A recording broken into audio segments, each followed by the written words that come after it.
Hello, I'm Tiago Nunes. I'm based in Basel. I work at Mirum Pharmaceuticals, and I'm the VP for Clinical Development. And I'm here to give a talk about advancing medical science in Latin America from a clinical development perspective and focusing on rare disease.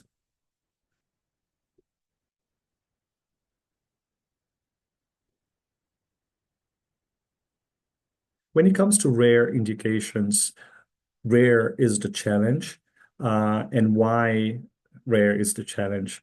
So here we can see some numbers when it comes to the definition of rare disease. We know that EMA considers rare disease the one which afflicts fewer than 5 people in 10,000 people. And what does it mean when it comes to the population? So here we see that between 6,000 and 8,000 different rare diseases affect an estimated 30 million people in the EU and 400 million globally. When it comes to Latin America, which is the focus here, we have the around 7% of the population, and this means 40 to 50 million people, they live with a rare condition. So many subtypes in one rare disease can coexist. So you have different phenotypes of one specific disease. And this segmentation adds additional complexity to finding patients for clinical studies, as we're going to see here in the figure, a little bit of how the bubble gets smaller, smaller and smaller. So we have a rare disease population, that's your target, and it's already rare. So the number of patients, it's not, it's low. And then you have a specific subtype that you are interested in, then the numbers get even lower. Then you have, for instance, the requirement of eligibility criteria for the clinical study. You have to have a specific symptom burden to be able to see the effect of your molecule. And then you have also the willingness to participate in a clinical trial. So from a population which was already very small, you have the numbers getting lower and lower and lower until this population represents a challenge for the execution of your clinical study. And here, a little bit of a summary of this big challenge in rare diseases. So as I mentioned before, the numbers is also, they represent a challenge because it's difficult to execute clinical trials when the population is very small. Here we have the 6,000 to 8,000 different diseases, and currently the unmet need is 95% of these rare indications. They have no approved treatment. The success rates for trials, in particular in rare disease, is low if you go and take the whole clinical development plan into consideration. And if you get to phase 2 or 3, the success rates of those trials are less than 50%. And we also have the development of new therapies being complex with several executional challenges. An example, lack of understanding of the biology of many of these rare indications makes it difficult to recognize, identify targets and target engagement for the development of new therapies. No recognized regulatory pathway for drug approval for most of these indications. So you have to negotiate with regulatory bodies a path forward for your indication, which oftentimes is individualized for your specific population because it's so rare that this probably it will be the first time a sponsor is attempting to develop a drug for that particular indication, or because other sponsors are targeting different phenotypes. So oftentimes the conversation is going to be extremely individualized for your specific indication. Designing and running clinical studies in extremely small populations, as I mentioned before, remains as the main challenge when it comes to the execution of those trials in those populations. And here, comparison to give us some insight into what is the differences, what are the differences between developing a drug for a common disease and developing a drug for a rare indication. So when it comes to the regulatory paradigm of those different types of indications, you have that for common disease, you have the gold standard powered phase 3 studies. The parallel group standard phase 3 trial is the common path for an approval for a common disease. For rare diseases, oftentimes this is not possible because of the challenges we got in the small population. You cannot run the usual phase 1, 2, 3 studies that you see in common disease. So usually is individualized or unknown path that the sponsor needs to negotiate with the regulatory bodies able to actually get there without those large trials. So it is a discussion about how to assess the risk benefit of your drug in a very small population. So when it comes to trial design, as I mentioned before, the standard is expected in common disease, the phase 3 parallel group design, and for rare disease, oftentimes this is not possible, and you have to be creative with new trial designs, creative trial designs that maximize power to see an effect when it comes to efficacy, but also that this design might include or should include enough patients for an assessment of the risk benefit when it comes to specifically focusing on safety. Trial geography for common disease, you have the luxury to select specific countries which allow you to enroll your study. In rare disease, very often you have to go global. You have no option. You have to go where the patients are because you cannot, depending on the numbers, run a study with only one country in your trial. When it comes to feasibility, usually for common disease, many sites can participate. And for rare disease, you end up oftentimes collaborating with few expert centers, usually university academic centers, where those rare populations, they have their care. So you also don't have the luxury of a choice when it comes to partners. You have to, depending on the number, to go very, very wide and global and to work with specific sites, usually academic, tertiary sites, which have the experience of seeing those patients and having the care of those patients. Patient advocacy for common disease, oftentimes you don't have to have a collaboration with patient advocacy, but in rare disease, this is key for you to establish a relationship with patient advocacy groups where you're going to understand the unmet need, where you're going to understand where actually the unmet need meets the science.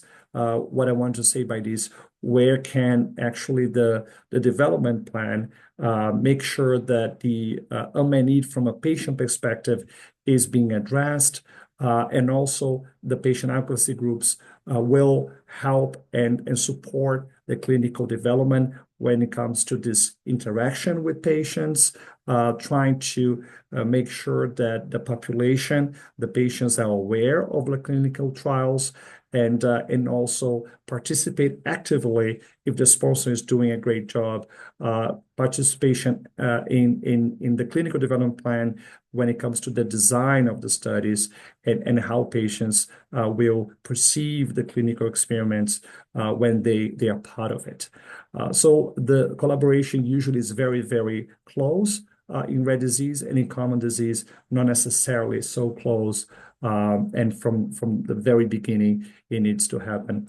Oftentimes, those patient advocacy groups, they don't exist. necessarily for a lot of these indications. So the sponsor we need to collaborate with the community and with the physicians, experts in those diseases to support the creation of those groups for a better understanding of the unmet need and for the patients as a patient group to collaborate with the clinical development plan so the patient is reflected in that plan. Disease awareness, you have in common disease that they are known. People, they generally understand them and know that these diseases. In rare disease usually is very low, and there is a lot of awareness needed, a lot of education needed to support a clinical program in rare indications. And why do I put LATAM here is because in rare, as you have to go wide, as you have to go to many countries, LATAM is oftentimes included in this strategy because it's a population where you have those rare indications identified, you have those expert sites seeing those patients, so it's part of it can be part of the program to go to LATAM.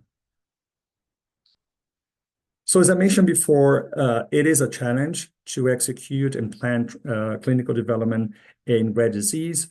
In the end, it is required that we create and nourish this partnership between academic institutions, healthcare providers, patient advocacy groups, and the pharmaceutical industry to integrate all those partners into a successful collaboration for the execution of a clinical program. The solution requires a framework integrating these elements, which hinders a radical paradigm shift in clinical development. That in common disease, usually the path is really well known and collaboration can be optional, but in rare indication, you're navigating uncharted waters, and all the collaboration it's needed for a sponsor to get to the ultimate goal, which is giving access to patients to medications that can treat their diseases in a safe way. So the clinical development in rare disease in Latam or anywhere else for that matter requires a lot of preparation.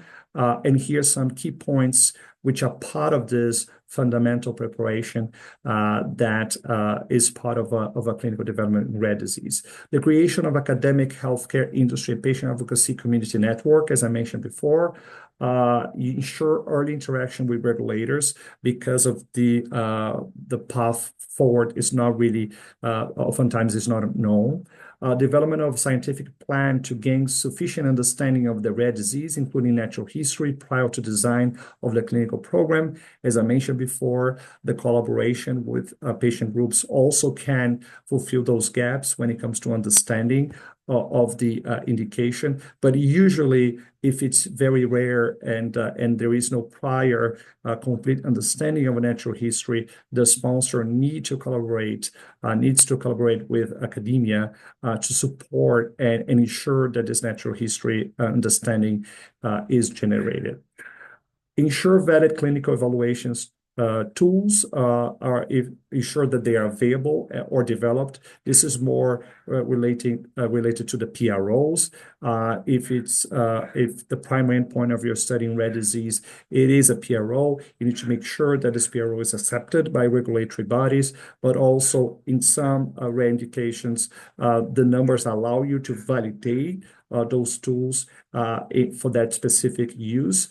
And usually, which is different from common disease, that validation can happen in the clinical study using the clinical participants in your clinical trial, phase 2, phase 3. You can use that population to validate your PRO, and not necessarily it requires a different study for that specific validation because the numbers they are very small, so you have to use the clinical trial subjects for that validation. Ensure understanding of the clinical relevance and patient perspective of endpoints. So this relates to the need to collaborate with patient groups to understand their perspective and to make sure they are part an integral part of the development planning and how the protocol is put in place. So your protocol, your clinical studies, they reflect the patient experience and they are executed according to the patient expectations. When it comes to trial execution considerations, specifically in rare disease in Latam or elsewhere as well, the geographic dispersion of potential participants requires multi-center and oftentimes multinational collaboration, as I mentioned before, because you go where the patients are. Patients should be able to travel long distances to study centers. The funding for those travels are key and they are important because those patients, you don't choose where they are. If they're close to the clinical trial centers, it's great, but oftentimes they're actually elsewhere and sometimes very far from the research centers. And those patients need to get to the brick and mortar sites if you're executing a trial with brick and mortar sites. So the funding for the travel is fundamental. And to ensure solid boots on the ground team is created. So this means that in red indications, it is very needed to have a team of supporting the clinical trial in the countries where beyond the operational aspects of the clinical trial, which can be done, by the CRO, you have a team of responsible for the communication on the clinical trial, on the specific needs of the clinical trial, because it is so rare and it's so specific. So having a team which is actually supporting the clinical development team in the countries beyond the operational aspects of the clinical trial when it comes to communication on the studies, in my experience, can help recruitment and it can help also engagement of the sites in your clinical study. So having this team really focusing specifically on the clinical study can really accelerate the clinical plan for your indication. Technologies such as telemedicine, I was talking about brick and mortar sites, but nowadays you can, depending on the country and the regulatory framework, to have trials where you have telemedicine, where patients, they don't have to necessarily come to the clinical study. So whenever this is possible, this is a great tool to be used in rare indications. Effective recruitment is also supported through partnership with patient organizations. As I mentioned before, this is fundamental. Patient registries for the understanding of the natural history and the unmet need in that population. If it's not created yet, the sponsor should be engaging in creating those registries, and also clinician education to increase disease recognition. As I mentioned before, some rare indications, they're so rare that even the clinicians, they know a little about the indication. So there is a time and resources allocated for that educational aspect of the clinical development program. The collaboration is needed between researchers and families to develop consensus regarding priorities as a new therapy is being developed for that indication. As I mentioned before, the patient groups can have a part in this, but also the doctors seeing those rare indications have a fundamental role in that, for the sponsors to understand where is the unmet need and how to better develop solutions for that specific population. In the same time, to plan a development program, which is going to require the enrollment of a very small disease population. So everything happens at the same time, but every single aspect of it is extremely important. So take-home messages to be successful in rare disease, in clinical development, specifically in Latam. Be open-minded. There'll be always the need for creative solutions when it comes to rare disease that not necessarily follow the standard expected plans available for common diseases. So being open-minded is extremely helpful. Planning, understanding the disease, understanding the unmet need, the natural history, understand where these patients are is extremely important. But most of all, understanding what is needed from a patient group perspective and from an expert clinician perspective, what are the gaps and what are the unmet needs for that specific population to be tackled by a possible new molecule.